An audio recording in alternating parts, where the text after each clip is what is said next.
Hello everyone, welcome to this video, 15 overrated Dominion cards. I'm going to go over mostly beginner cards or amateur-ish mistakes I tend to see from lower rated players, but I will include some higher level stuff at the end. Before we begin, we are sponsored. This video is sponsored by Raid. Yeah. Raid. Okay. So, why am I making this video? Often, I've been seeing a lot of videos and comments and posts and forum. I've been seeing a lot of information about what cards are strong, what cards are broken, and it usually comes from amateur players who really have no idea what they're talking about. You know, because all they have is, their, maybe dozens of games they've played. And, you know, I'm not saying that they shouldn't make these videos. I'm not saying that at all. But, you know, they can make some bold claims that are just simply not true. And I want to correct some of those in this video. Another thing is outdated information and strategic concepts. For example, it's not in this video, but Ill-Gotten Gains is a 5-cost treasure that can, when you buy it, it gives the opponent a curse. And when it first came out, when Hinterlands was released, the knowledge of Dominion, how it flowed, was not nearly as good. So what ended up happening was, every time IGG was on the board, everyone would buy it. Oh no. My dog. Everyone would buy it. And, yeah. And, you know, it was like a feedback loop. It's kind of like the modern Sonofanto, except Sonofanto is actually good, and IGG just isn't good. That's been mostly rectified today. That's a mistake that people in the past who've played Dominion, I don't know, 6 years ago would make. I don't think people playing today would make that mistake, but, you know, that's definitely a consideration. There's also initial impressions and biases. For example, if you play a low-rated game and you don't know what you're doing and your opponent just does something that's, insane, like Sonofanto, for example.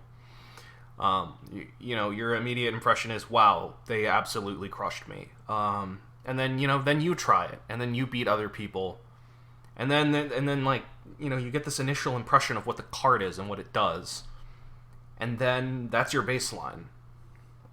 And anytime you lose with it, you're just unlucky, right? Because you got crushed with it the first time. Whereas maybe a card that's actually good, you got unlucky with the first time, and now you think it just kind of sucks, like in or something. So, you know, that's a real thing. You know, that happens. And overrated doesn't necessarily mean bad. I'm not saying cards are bad when I say they're overrated. I'm simply saying that you value the card higher than it is. And, of course, edge cases will exist. Sorry, I need to figure out how to fix this, microphone. So I've put my hot chocolate, on another counter way down over there. And, because, if I were to do this, you would be so mad. If I just put it here. Yeah, that's real. I need to fix that. I need to find a way to, get my microphone not connected to my desk. So that's why I'm reaching way over, and it's awkward. It's just better than destroying your ears. So, yeah, edge cases will exist. Exceptions happen. You know, I agree. And, you know, I think a lot of people make stuff, and they're just wrong. And, you know, it's okay to be wrong. I'm not saying that it's not. And I think I'm a little more qualified to take some shots in the dark. You know, I might create a new problem by making this video. I fully acknowledge this. So I'm going to try and be as fair as possible. But again, you know, it's just a video. It's just an opinion. And if you stick around, there's a spicy hot take at the end. People really like those spicy hot takes. So we're going to include one of those. So first we have a couple honorable mentions. The cards aren't as strongly overvalued, or aspects of the card are overvalued, but they're not in themselves overvalued, if that makes any sense. There's a lot of cards like this. I'm just mentioning 5 of them just because I just so happened to think of them at the time. You know, if I made this next week, this list would probably be completely different. And the first one's Sonofanto. Again, this is the honorable mentions. This is not the overrated. I could have put this on the overrated list, but I do think Sonofanto is actually quite strong. And, you know, if you're like a level 45 or like a level 50, you know, and you're running into this, you're not going to have the tools required to deal with this all of the time. But I am letting you know that it's not quite as strong as you think it is. It's not automatic. It's absolutely not automatic. You don't automatically have to open Sauna Silver. There's an entire kingdom, and usually if you can get a good Trasher, you can ignore Sauna Silver entirely. You have to connect Sauna and Silver. That's a little difficult. It doesn't always happen, you know. I think the odds are like, it's either slightly below 50% or slightly above 50%. And even then, you're only trashing like 1 card. And Sauna in itself doesn't do anything for you. You have to find it with the silver. So, you know, it's not a great card. It just accelerates like nuts if you chain things together in the right order. You can not touch the saunas. You can let your opponent get saunas. That's a thing you can do. If you have another viable option, you can ignore sauna entirely, or maybe just pick up 1 sauna later to finish up the cleaning. Like, for example, Sentry. You could aim for a Sentry over a sauna silver and do quite well. But the Sentry is a little weird, right? Like, it's the card has to be in your deck, and it gets a little awkward. So maybe you pick up a sauna later to just to finish the cleaning, right? So you can do that. And I also have to say, Sauna is not as good as Avanto. Avanto is insane compared to Sauna. Like, Avanto it's really good. Sauna is, you know, it's okay. But Avanto with Sauna, but especially Avanto, is very strong. What do I mean by this? Because, you know, it's just +3 cards. Well, if you're really, really worried about winning the Sauna Avanto game, and in the mirror, you would much prefer to have 3 Avantos and 2 Saunas, because that gives you much more draw. So quite often, when I'm playing a Sauna Avanto mirror, I will purposefully not buy the 5th Sauna, because it may give my opponent an opportunity to get the first Avanto, unless I'm tracking their deck and I know for a fact they can't hit 5. So you have to be very cognizant of what's going on. You know, like if there's a free Sauna and I can win the Sauna Avanto 3-3 versus 2-2, I mean, I'm gonna do that. That's even better. So, you know, there's tactics. You don't just automatically click on Sauna. There's considerations to be made. But, you know, all of that being said, and I've spent a lot longer on this than I wanted to, it's just an honorable mention, but Sauna Avanto is quite strong. Like, it is a thing in itself, and you do have to respect it. You know, I'm not saying you're crazy for thinking it's strong. It's just not quite as strong as you might first assume. There's a lot more to it. Next, we're going to talk about castles. As you can see, I really want to hammer this point home. Please don't open Humble Castle and Crumbling Castle. Please don't. Please don't open Copper and take an estate and a silver in your open. Like, come on. Really? Yeah, it says castle. Yeah, it gives you slightly more points for castle. Like, so what? Don't do it. Please. I'm begging you. It's not good. So, I see people doing that. And please don't. It slows down your shuffles. You're literally buying a copper. You're literally buying an estate and a silver. Like, why? Why are you junking yourself? The other one is Small Castle and Haunted Castle. The dynamics between these two are very interesting, because if you look at Akuchi's statistical stats... No, it wasn't Aku. It was Marcus. I'm sorry. Aku just always links them. Marcus's stats. If you look at his stats, it's somewhere on the Discord, somewhere. I don't know where. But you'll look at win rates, and the win rates with Haunted Castle are a lot higher. Like, whoever gets the Haunted Castle in games with Castle tends to win a lot more often. I'm not going to have the stat in front of me to show you. You can look for yourself, but trust me. And a lot of that, it's like a combination of things. It's like Small Castle being a little bit overrated, but also Haunted Castle just being absolutely brutal. It's a brutal card. And, you know, it gives you a gold, and, you know, there's a lot of games where you can remodel a 6 cost. Like, we're going to talk about gold at some point in this video. And, you know, it costs 6. That's pretty valuable, actually. So, you know, there's things to consider. Don't be so quick to just click on Small Castle, because usually when my opponent does that, I'm very happy. I like actively pray for them to click on Small Castle sometimes, and then I click on Haunted Castle. I don't know exactly why, but it just tends to work out, and I think it's worth mentioning. But, you know, I don't have concrete details. In fact, it's like, castles are very complicated. It's like, all of the castles together are worth more than, I believe, the 8 provinces. Like, you can score on castles, but, you know, if your opponent contests you on the castles, they're worth much less than provinces. So, you know, there's like a give and take. It's a very complicated pile, and, you know, you could make a full video on it, frankly, and I wouldn't even know how to begin talking about castles, because it's very complex. But those are 2 things I think are worth mentioning with castles. Next is Overlord. And I need to mention, like, Overlord is not free. It's not a free card. You don't just click on it because you can pay 0 for it. It has a real cost. It costs 8. It doesn't cost 5. It costs 8. And it costs even more than that, really. Because you're passing on future turns when you can buy stuff. So, you know, you can open Overlord. That's fine. There's nothing wrong with that. You might even get another Overlord. That's fine. But, you know, you don't just automatically click on Overlord. You just don't. You don't automatically. It's not automatic. I see people clicking on Overlord when they could have just clicked on a 5 cost, and then next turn the debt screws them over, and, well, whoops, you can't afford a 5 cost now. And then they're in a hole, so they go, okay, well, I'm going to buy another Overlord.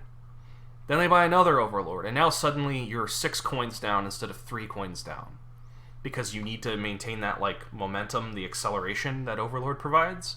And then you keep falling into this pit where you just keep thinking, oh, I have to buy another Overlord, another, you know, and then suddenly you're behind. That happens a lot. I see that all of the time. Overlord has a real cost to it. You know, and there is a point where you stop just clicking on Overlord. In fact, you don't even just click on Overlord, you know, you think about it. But there is a point where Overlord stops being as valuable. Overlord is flexible too. Like, you know, it's like a Band of Misfits, but for 5 costs. But, you know, if a 5 cost gets piled, the Overlord's a lot worse now, because there's less options. So it's a complex card. It's a very complicated card. It's a card that a lot of people, like, you know, you have one game where there's Mountebank on the board, and yeah, you're going to get Overlord. But, you know, it's not that simple usually. And a lot of the time, I see Overlord on the board, and I just don't really want it. So, you know, other than maybe the first copy. So, you know, like, think a little bit more about the game and how it's going to play out before committing too hard on Overlord, because it absolutely can. It can screw you. So, next we're going to talk about Grand Market. And again, I have to remind you that overrated does not mean bad. Grand Market's a good card. It's not a bad card. It's a good card. It's just a lot of work to get, and I think I underrate Grand Market because of this, actually. I tend to ignore Grand Market, and then I'll get smashed by somebody who plays exclusively Grand Markets. But then there are other times where someone's going for Grand Market, and I smash them because they're taking so long to get to Grand Market. And, you know, they're just buying Grand Market, and there's just nothing there. There's no thinning. There's, you know, it's it's not so simple as just clicking on Grand Market if you hit 6 without coppers. There's more to it than that, but also, Grand Market's a good card. Grand Market, it's a super peddler. It gives you a buy. It is by no means a bad card. I'm just saying, measure the opportunity cost a little bit more, like by how easy it is to get, how consistently you're drawing it, what it's doing for your deck. Is there a better option for your deck than Grand Market? Like, Grand Market's not bad. It's never bad for your deck, but it might not be the most efficient thing to do on that turn. So just keep that in mind. And finally, we're going to talk about Gladiator. We're not talking about Fortune. We're talking about Gladiator. I see people clicking on Gladiator more than once, which seems like a mistake most of the time, I would say. Fortune's great, but Gladiator isn't that great. It's just not that good. Like, Gladiator is maybe a gold, and that's if you're lucky. Like, early game, like, you're just not going to get 3 coins out of it quite often, and if you get an extra coin out of it, you trash a Gladiator in the supply. Well, why would you buy a terminal maybe gold for the second time? And I'm not saying don't open Gladiator, although maybe you don't. I'm not saying don't get the first copy of Gladiator, although, again, I honestly wouldn't a good chunk of the time. Like, Gladiator's a complicated card, and I don't think you need more than 1 copy of it at most times. Like, you have to think about Gladiator in terms of, like, a ticking time bomb, where there's 5 Gladiators, and then there's 5 Fortunes. And you get a Gladiator, your opponent gets a Gladiator. There's 3 Gladiators left. If 3 Gladiators are trashed, the Fortune pile is revealed. So if there's 1 Gladiator left on the board, and you play Gladiator and you reveal something, your opponent doesn't have to reveal, for 1. So that's dangerous. So if they know you can't hit 8, they might purposefully let you get that card, get the extra coin and trash the Gladiator. And then they get Fortune first. And then they're screaming ahead because they have a turn advantage on you. That's a real thing. That can happen. And another thing that can happen is... oh my gosh. Anyway. Okay, whatever. That's what can happen. Being first to get to Fortune is very big. Being first to get to Fortune is really big. So just keep that in mind. Now we're on to the 15 overrated Dominion cards. Where are we on time? 18 minutes in. I'm sorry. The honorable mentions took forever. So now we're going to talk about Glod, as Wandering Winder likes to say, or Gold. Gold is very much overvalued by a lot of new players. It's just simply not that strong. It doesn't do a lot for its price. It stops you from cycling your deck. It's not the best way to win, like 90% of the time, if not more. Like 90 seems very generous in favor of gold. It's probably a lot less than that. Gold is sometimes more useful because it costs 6 and a card happens to gain it. Like, for example, Butcher or Remodel or Displace, cards like that. It's a lot less about gold being there, although, sometimes the gold money is helpful. But, if it was just a random action card that did nothing that cost 6 and you just remodeled it, that works. If you gain and play that card, like if you gain it, then you draw it, and then you remodel it, it's the same as if it was a gold. It really has nothing to do with the fact that it's a gold in that situation.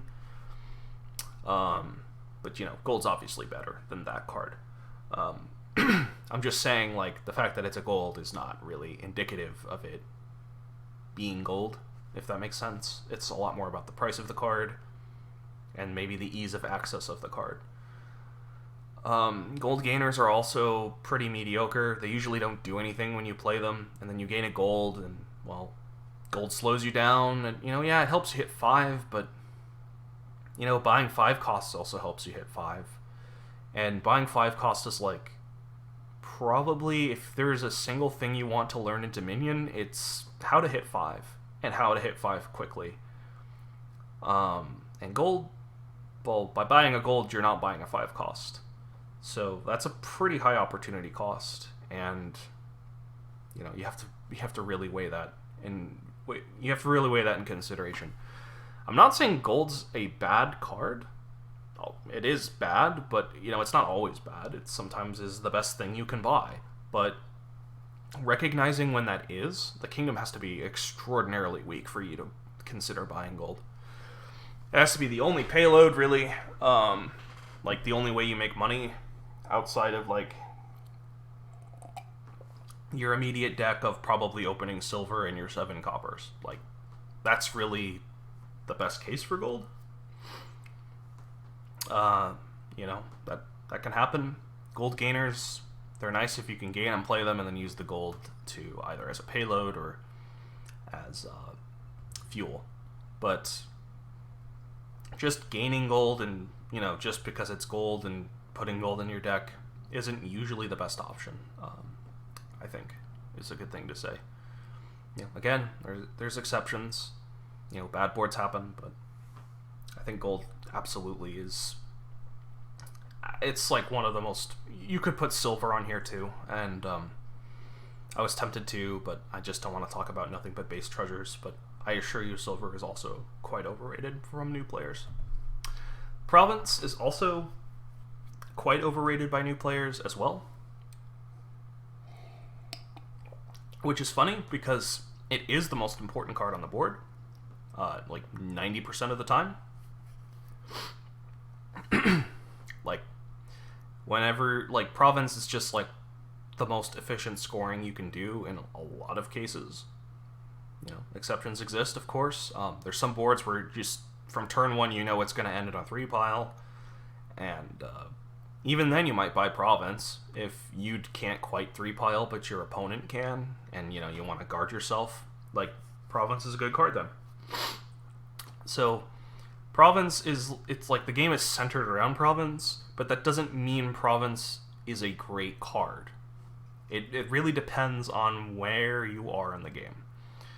I see a lot of people, they hit 8 for the first time, and okay, I hit 8. Well, I'm supposed to buy Province because it costs 8 and I have 8 money. So I'm going to click on Province, and that's stop.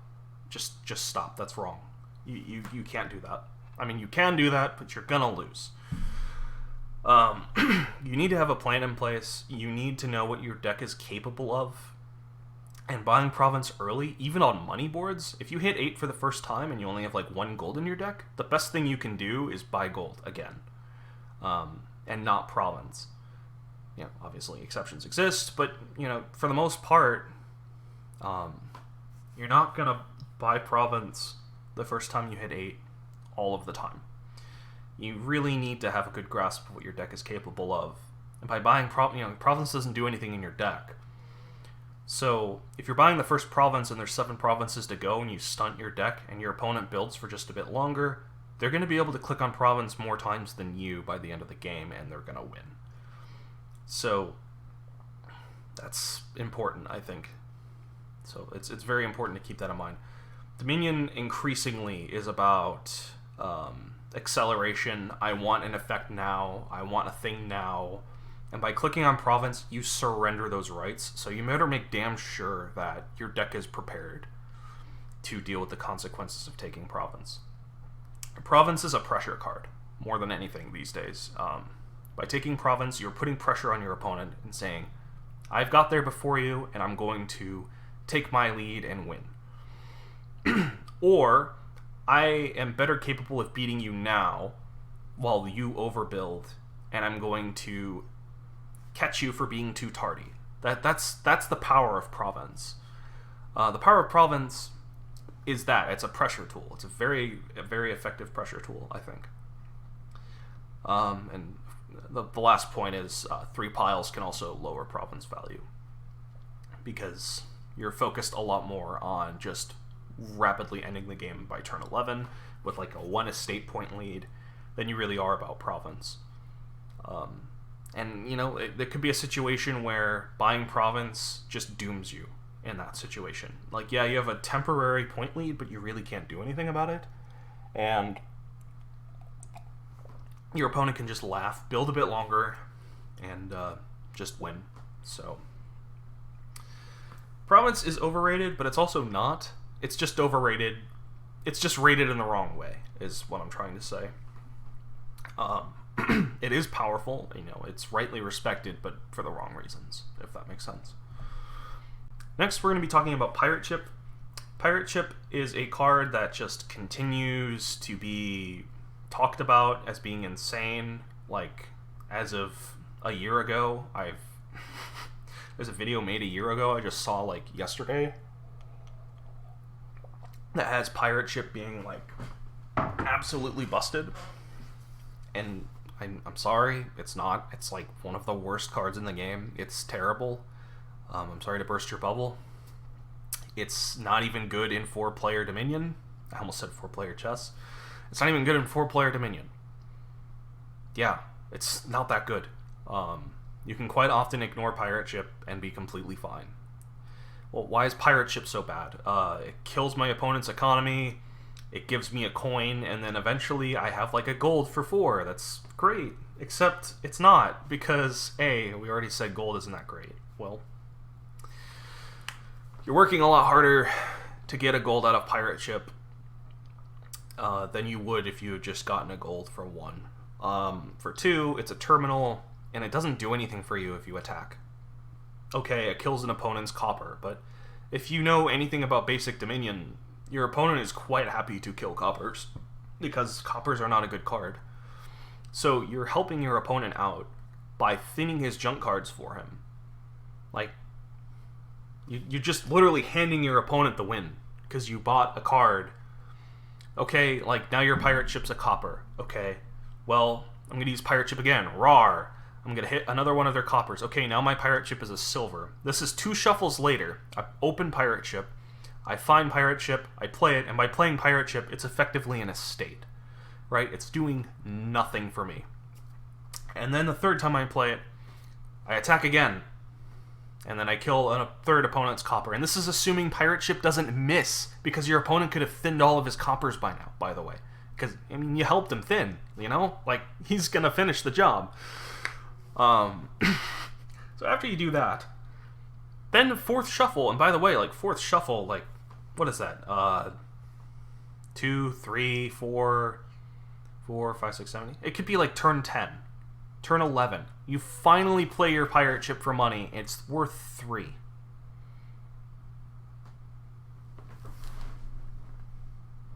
What are you doing?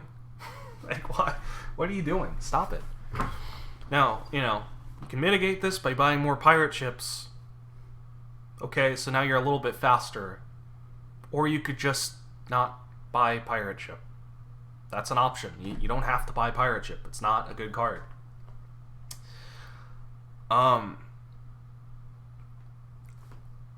There are times where Pirate Ship is dominating, by the way. Absolute best card on the board.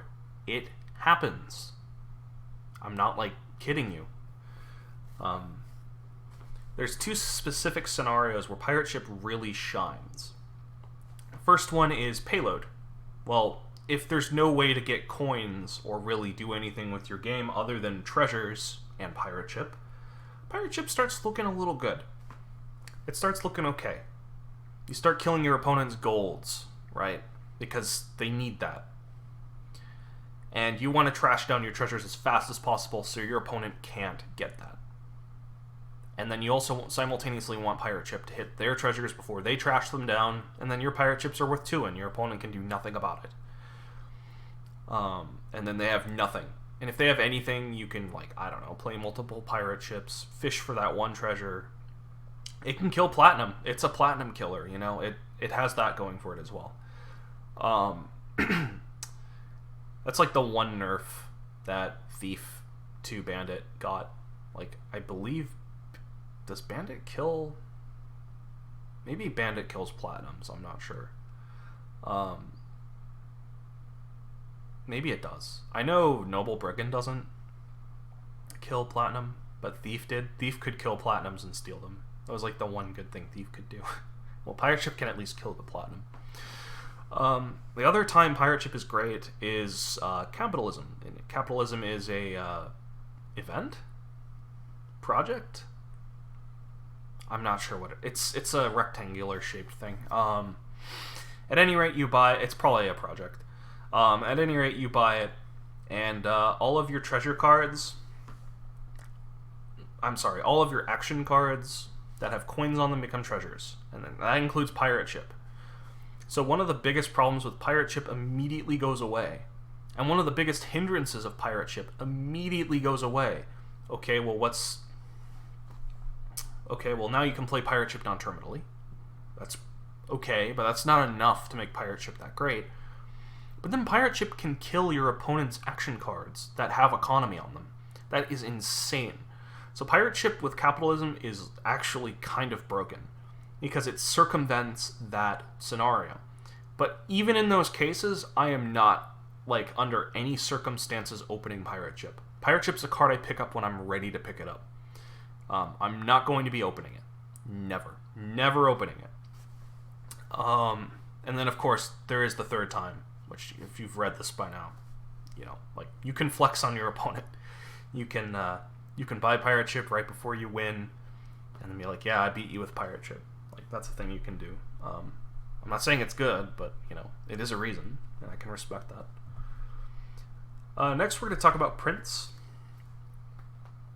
One of the biggest noob traps in the game, I would say, because, they have the first lesson down. Okay, I don't click on province. Okay, cool. Well, I have 8 money. I need to spend it. Prince! I'm gonna click on Prince, because it costs 8. No, don't do that. Don't just click on a card because it costs 8. Don't just click on a card because it's the most you can afford. Not all cards are the same value. Chapel only costs 2, and it's one of the strongest cards in the game. Prince costs 8, and it's one of the weaker cards in the game. If Prince costs 2, well, that's really a worthless question. The evaluation of Prince would completely change then. But it's very hard to set up. Prince is very hard to set up. First, you have to hit 8, or gain it somehow. And then you put it into your shuffle, and then you have to draw it with another card that costs 4 or less. And then you have to play the Prince on that card. So that's so Prince doesn't help you with your deck immediately. Prince costs a lot to put in your deck. And then you have to spend a terminal to effectively do nothing on the turn you're playing it, in a game where Dominion is increasingly about doing things now versus later. All of those combine together to make Prince a very inefficient card. And unless the game is going on for a very long time, you really do not want a Prince. If the game is going on a long time, Prince starts looking a little better, but quite often I see people just click on Prince, and then maybe that's a good play, because when someone clicks on Prince, my brain checks out. I just assume I'm gonna win, and then I just kind of autoplay from there. So, maybe it's good in that sense, but that's more on me than on Prince being a good card. So, also, while doing a little bit of research for this video, I was looking at the wiki for Prince, and there's a horrendously, wrong point in the article on the wiki about Prince that says, Princing a throne room is bad. That is not true. Princing a throne room is, one of the best things you can do. I don't know why people think throning, a free throne room every turn is bad. That reflects really poorly on the early Dominion community, frankly, because, why do you not have a deck full of action cards? What are you doing? So, anyway. Next up is Candlestick Maker, and you'll notice it's blank, because I want you to look at Candlestick Maker really hard and just tell me what it reminds you of. I'm gonna tell you right now. Same card.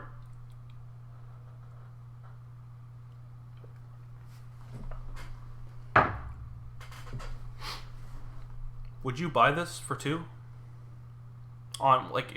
Would you buy this for 2?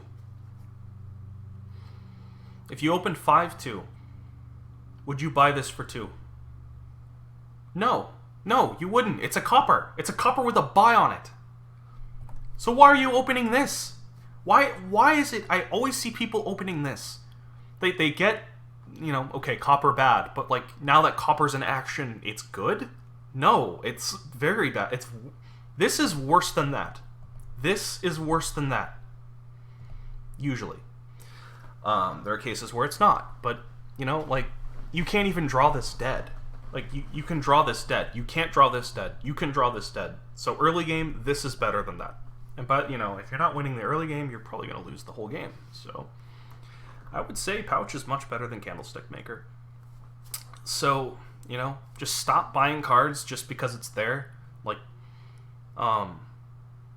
Star Realms and Ascension also have this problem, where there's a lot of low-cost cards that are just terrible. And I'll just see people click on them because they can afford them, and maybe that's a good strategy in those games. I don't think it is, but maybe it's fine, maybe it works out. That's not going to fly in Dominion. Dominion is not that kind of game. Stop doing that. Just because you can afford it, just because you can, doesn't mean you should. Candlestick Maker doesn't draw you anything. It's literally just adding a copper to your deck. Especially if you're opening it, but quite often you don't need that buy that early. Very often. And yeah, I honestly don't understand why people get Candlestick Maker. It's one of the worst cards in Dominion by far, and it gets clicked on an absurdly amount of times. So just remember, look at him, he's busy. Leave him alone. Leave him be. Look at the trauma on his face. Look at him. He's just his parents beat him as a kid. He's gone through who knows how many divorces. COVID hit him pretty hard. He can't even really operate his business, so he's operating it from home. Just leave him alone. Let him have his one thing. Just let him make candles in peace. Just leave him alone. Can you do that for him? Just look at him. He's just, ugh. Okay, anyway, we're going to talk about gardens. I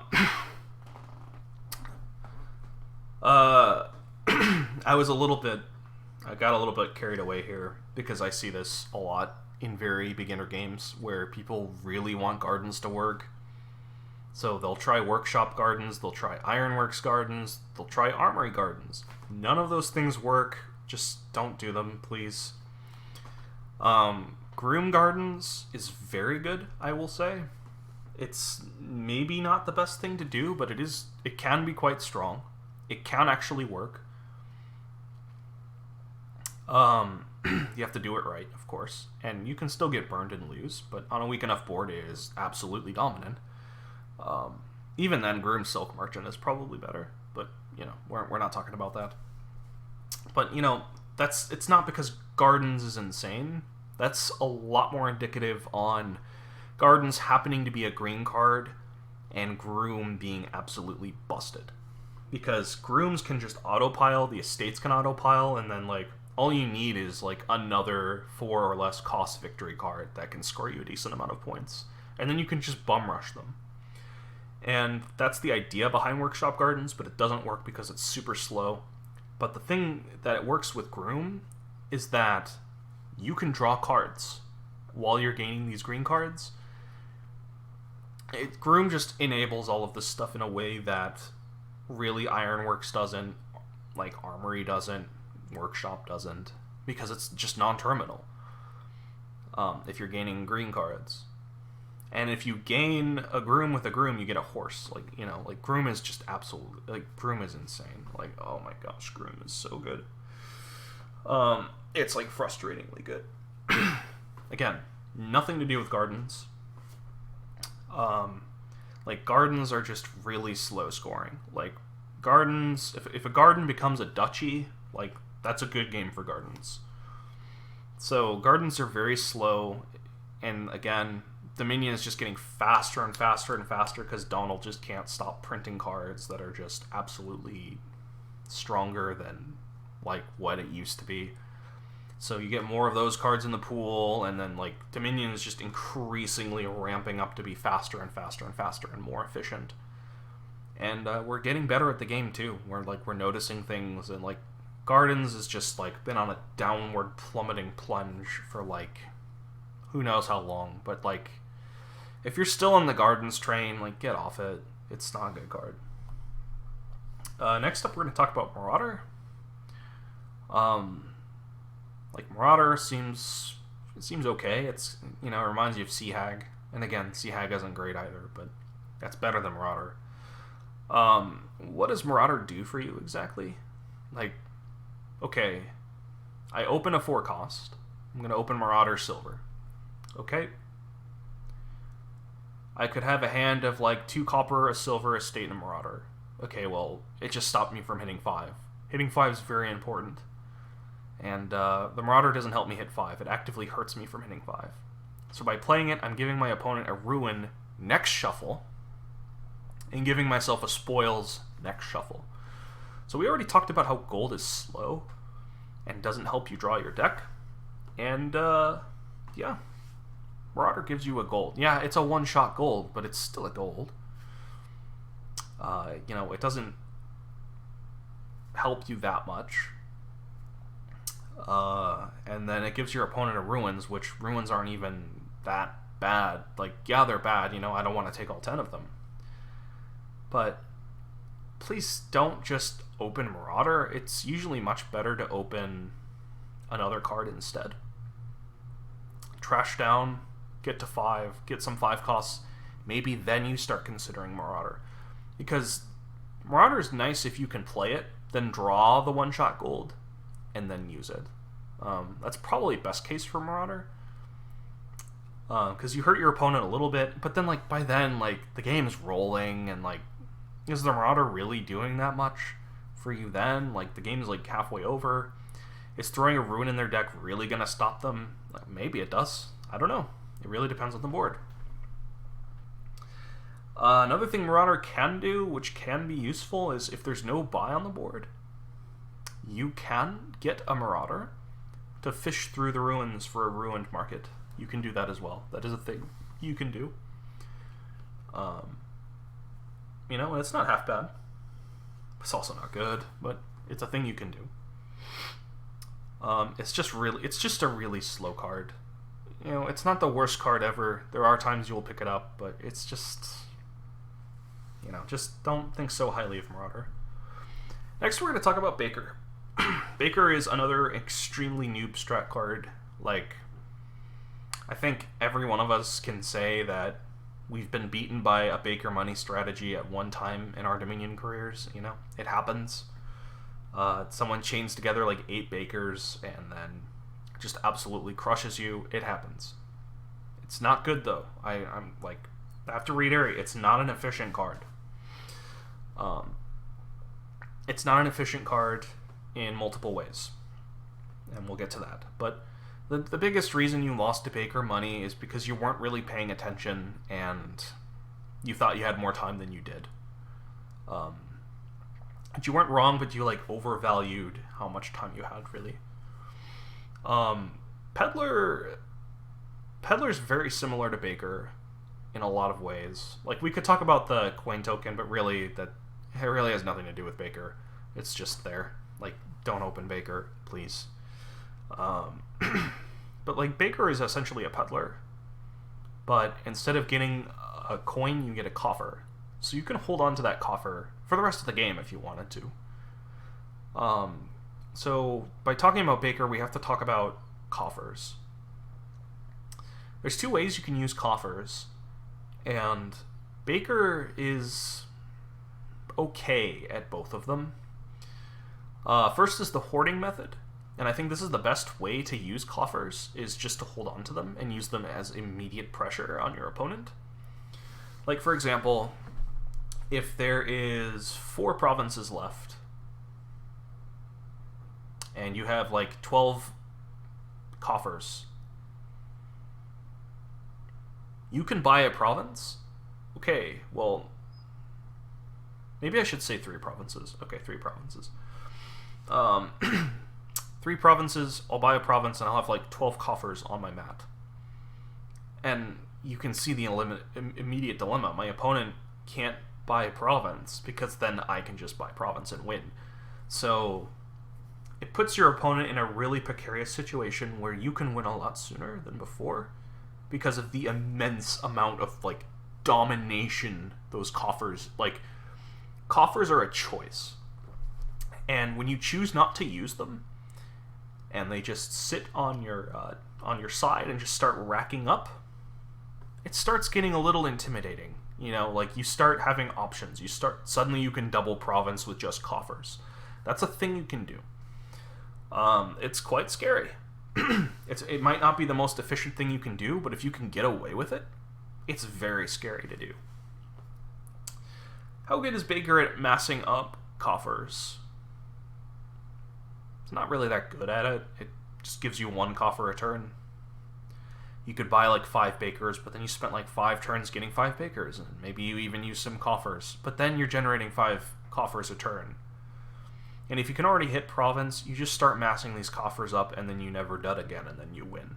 If your opponent doesn't start scoring by then. So that's why, like, if you're not paying attention, because, you know, you underestimate Baker in a way, like, it can happen. You know, it has happened to the best of us, really. But, you know, Baker is not a very efficient card. Like, Treasury is not a good card. Treasury is not valued. And, Treasury even top decks itself every single turn if you don't buy a green card. And, like, no one really buys Treasury for the most part. There's, like, 1 or 2 exceptions. And, like, it really should be the same with Baker, but it's not. Baker is kind of like I don't have anything better to do.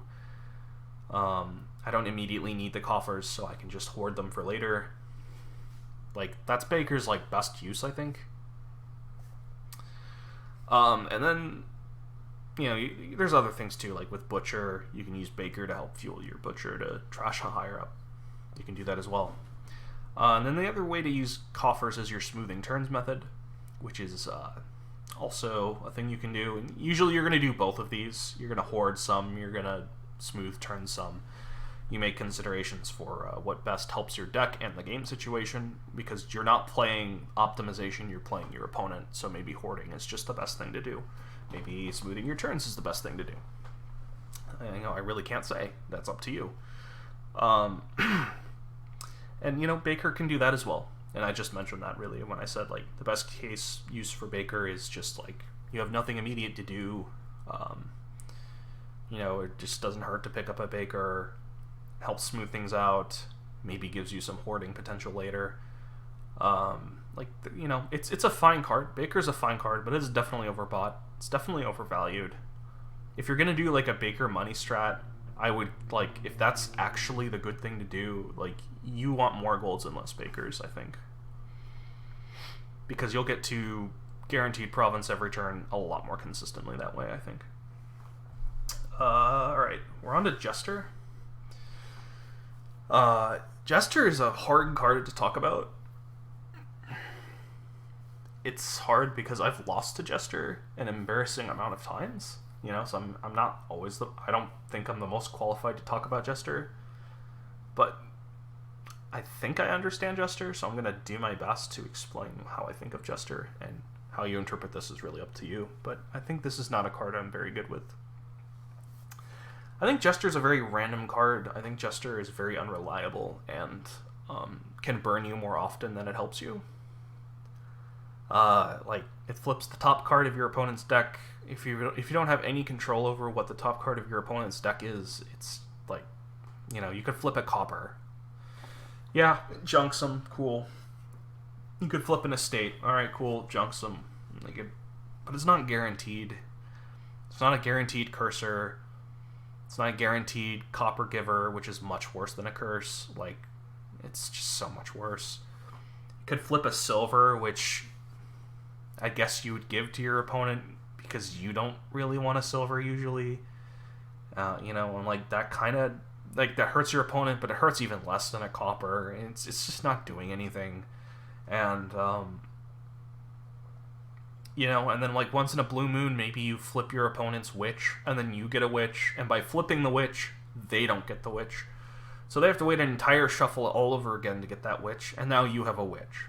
You know, and then you probably hit 5 because of this Jester, and then you can get another witch as well. So Jester can be backbreakingly swingy if it skips your opponent's crucial cards that they absolutely need to find, and then you get that card too. It can be backbreakingly swingy. You can just lose games because of Jester, but it's just not common. It doesn't usually happen. Again, like, you know, like, I don't know. That's just my opinion on Jester. I think I undervalue Jester still.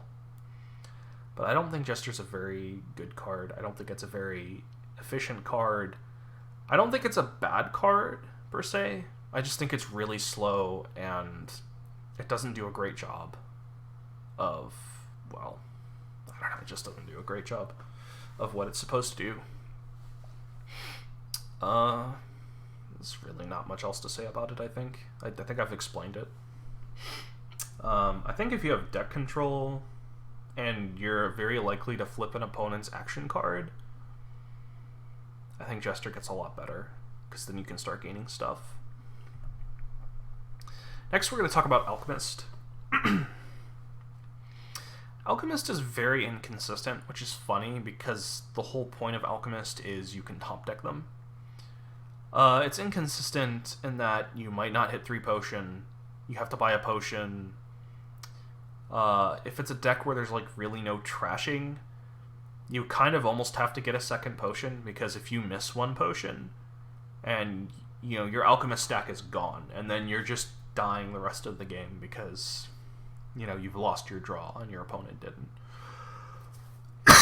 And that's like best case for Alchemist, is very inconsistent decks. If there is like a lot of thinning and there's alternative draw options, like, why are you getting Alchemist? Why? Just why? Why are you doing it? It's very slow. It's a high opportunity cost. So you can often literally just ignore Alchemist. And I often do, and my opponent doesn't, and they just lose. If you don't believe me, Naismith99, he won the last Dominion Championship. He absolutely hates Alchemist. He absolutely also underrates Alchemist. Like, he definitely values Alchemist less than you should. And, you know, maybe he's just, like, the best player in the game, but he so often does not get punished for just ignoring Alchemist. So I think Alchemist is just not a good card. I think it's super overrated, and I think new players just see it, and they're like, you know, and, like, they really shouldn't. Also, he's busy. Leave him alone, you know? Like, seriously, look at him. He's busy. Just leave him be. Don't touch him. Next up is Defiled Shrine, and again, we talked about Province being an absolutely dominating board, dominating the game. Defiled Shrine is like a hipster Province, except it doesn't really dominate the board either. In the same way that Province does. Like, it doesn't lower provinces, it doesn't put pressure on the opponent, it just scores more. And, you know, it does put pressure, but, like, not in the same way. It doesn't hit in the same way, you know what I mean? So, like, let's say there's, like, 7 VP on the Defiled Shrine. Well, I can afford it, but that doesn't mean I should click on it, as we established before. Like, I see people just get so tempted by that Defiled Shrine. They'll see it at 11 points. They'll see it at like 12 VP, and they'll spend an entire turn. Like, they could have bought a 5 cost. They could have bought a card that helps their deck. No. I want those points. Give me those points.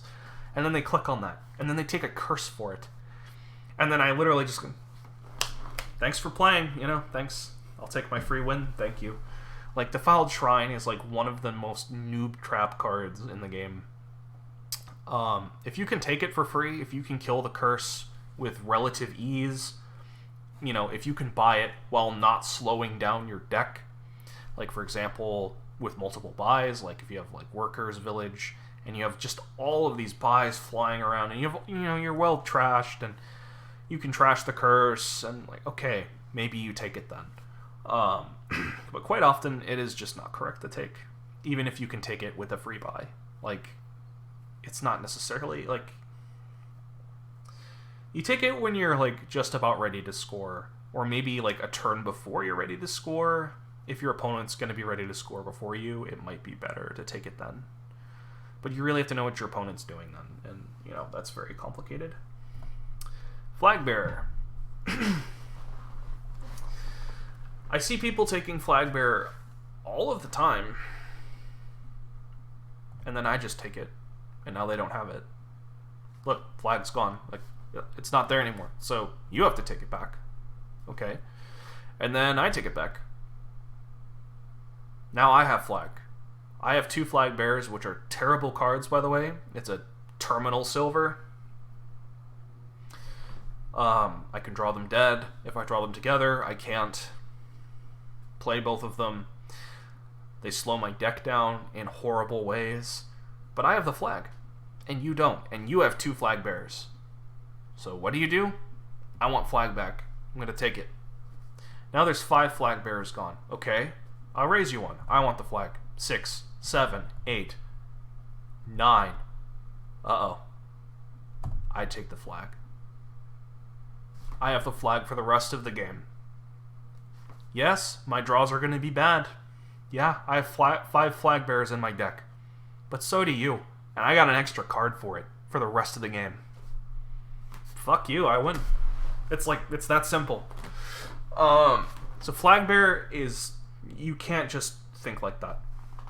You're going to get burned. Try not to take Flag Bearer first without a very good reason to. You can trash Flag Bearer, that complicates the equation, but it's just 20 instead of 10. So 1, 2, 3, 4, you know, like, you can do the math. I'm going to end up with the flag if you trash first as well. So, you know, again, try not to take this first unless you know by doing this you hit 5. Your opponent isn't going to immediately hit 4, or, like, by taking flag, they're sacrificing hitting 5 themselves. You know, situations like that. You really need to be on top of what your opponent is doing to effectively use this card, and until you can do that, I would ignore this card. Unless your opponent buys it. In which case, you find an opportune time and you take that flag back just like that. And then you can tell your opponent, you know, GG. You can, well, don't do that, but, you know, you can do that in your mind. Next up, we're up to Lurker, and Lurker is one of my favorite cards in Dominion. It really is. I love Lurker. Lurker is so cool. But I see so many noob players, like so many new players, just go like, oh, I have to open double Lurker, or else I'm going to just die. And that's not true. Lurker does nothing for you. It's literally +1 action, do nothing. You need 2 of them in hand to do something. So you can do one of 2 things. You can trash with the Lurker, hope your opponent doesn't Lurker that card back, and then hope you draw the Lurker before they do. Which maybe happens, maybe doesn't. Or else you don't do anything with the Lurker, and then it's just sitting in there, and it's just in a state that looks like the Drapes Lady from Twin Peaks. Like, what are you doing? Why did you marry this Lurker? Like, what are you doing? So, if someone opens double Lurker, like if someone opens Lurker, my first instinct is, okay, why are they doing this? 2 thoughts pop in my head. First thought is, oh no, I missed something. I missed a broken strat with Lurker, and then once I realized there isn't a broken strat with Lurker, I'm like, oh, okay. Well, now I know just to buy Lurker on turn 2, and I'm fine. Because if my opponent gets a second Lurker, all I have to do is get 1 Lurker, and it puts them in a very precarious situation. Where now, they have to connect the 2 Lurkers. They're not likely to do that. They can do that, and if they do that, fine. But they're not likely to do that. So on average, they're going to lose more than they win. And then they have to connect Lurkers every single time. So to do that, they keep buying Lurkers. And more often than not, they're going to have an odd amount of Lurkers in their hand. And they're going to be afraid to trash cards.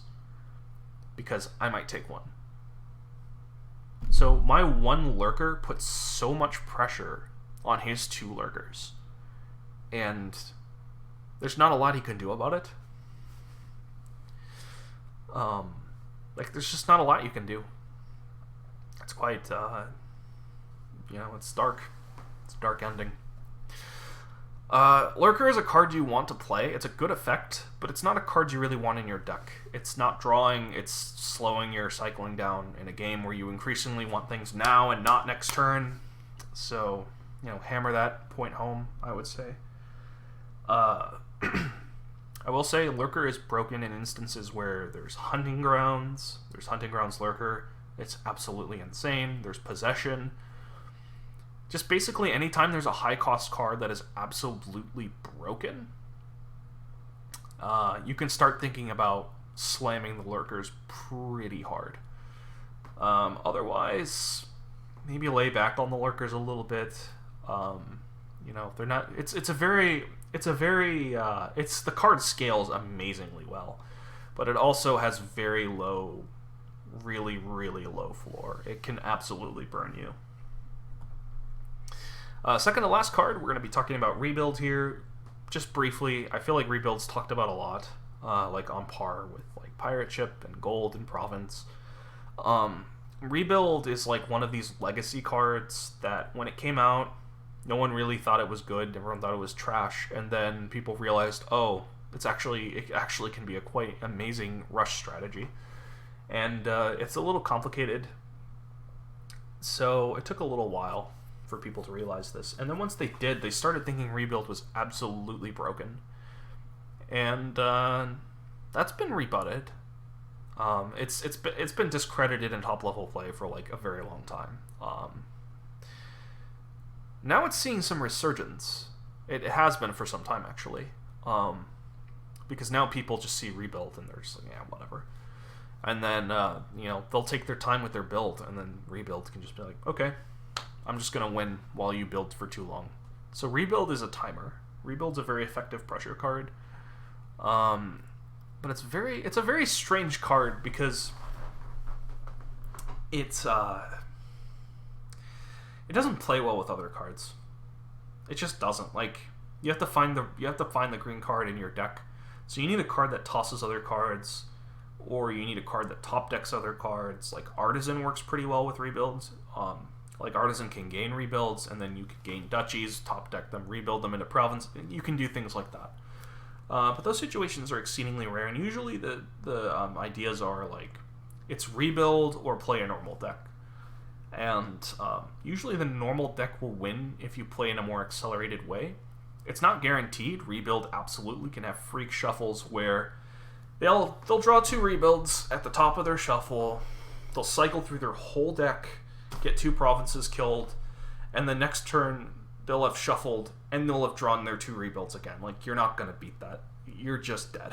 It's over. That can happen. It's not likely, it's not common, but it can happen. So you have to recognize that even though Rebuild won, it doesn't necessarily mean Rebuild is good, and it doesn't necessarily mean that Rebuild is bad if you do lose with Rebuild, because it is very swingy. But on average, Rebuild should lose, or there should be a way to beat Rebuild. It's a very complicated question, and it's not an easy one to answer, I think. I will say, lastly, with Rebuild, I see a lot of people, when they're playing Rebuild, they'll just buy estates. And I would recommend against this, because once the duchies run out, what are you going to trash the estate into? Is there a duke on the board? Okay, maybe you can trash the estate into a duke. If there's a 4-cost victory card, well, that doesn't help you hit province. So why did you buy that estate again? Because now that the duchies are gone, when you trash an estate, it just turns into another estate. And in a situation where there's 1 province left, you really want to win, you have to start seriously deck tracking. Because if you name duchy and you hit the estate and you whiff, you lose. If you name province, I already said this. If you name province and you hit estate, you're dead. If you name estate and you hit province and turn the province from a province, you'll lose. You need to hit the duchy and turn that into a province to win. This situation quite often happens in games where people take too many estates and they get burned. they just get burned. So be careful, you know, that absolutely can happen.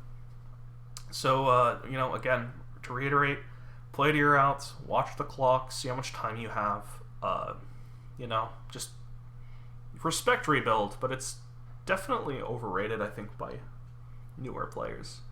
And I do think it's underrated by stronger players, which is interesting. It's an interesting, it's not an interesting card, it's actually quite boring, but considering it is interesting, I think. We are now on to the final card, and that's Teacher. Yeah, that's a shock. That's a bit of a shock. Teacher, overrated. Well, it's not that Teacher is bad, although it kind of is bad. It's more that Disciple is just insane. Like, I would exchange Teacher for Disciple, like, a significant amount of times. If Teacher was first before Disciple, I would exchange Teacher just to get to Disciple. Like, that would make Peasant more interesting, actually. And again, to reiterate this point, I've been hammering all video. I don't want an effect next turn. I want an effect now. So when I play Teacher, I am voluntarily sacrificing a terminal action. Quite awkward. Very, very awkward. A lot of the time when I'm playing these games. And then, next turn, I have to make a choice. I have to put a token on a card, and you know, then I start getting dividends out of the card. Or I can just play Disciple immediately on a card, gain a copy of it, play it twice, then maybe even play it a third time if I get it. I'm lowering piles, I'm increasing my economy like nuts, and this increases like a millionfold if I have multiple Disciples. And then suddenly I win the game, because it's just so much faster than Teacher. I can get Teacher on my own terms. I don't have to exchange Disciple into Teacher, like, immediately. It's not an auto exchange. In fact, Teacher is much worse than Disciple, I think, on average. Teacher's a necessary evil sometimes. Sometimes you just need to put plus action on your smithy because it's the only draw. You know, sometimes you have to do that. Fine. But, you know, try not to exchange Teacher. You know, turn off your auto exchange to Teacher. Like, please, just turn off auto exchange in general. Like, you know, like, don't rely on your opponent's gracious undo to win a game. Just turn off auto exchange. Just turn it off. Make Disciple your master. Yeah, now you're never gonna forget. You're never gonna forget, because that was such a weird sentence. You're never gonna forget now that Disciple is good. So, yeah, Disciple's good. Teacher, not so good. In fact, Freaky and Naismith and some other top players have they came to this conclusion first, and I found it really hard to swallow at first, but I've come around on it, and I think people are starting to come around on it. It's still crazy enough that I think if you said it to enough people, they would be blown away, but Disciple is just so much better than Teacher. Anyway, I think we're done with that. And now for your promised hot take. It's a music take, and I'm just going to say it, and then I'm going to end the video. So if you don't know much about music, you know, this might not be too relevant to you. But in my opinion, Humans is the best Skrillex album. Thank you for watching. See you all next time.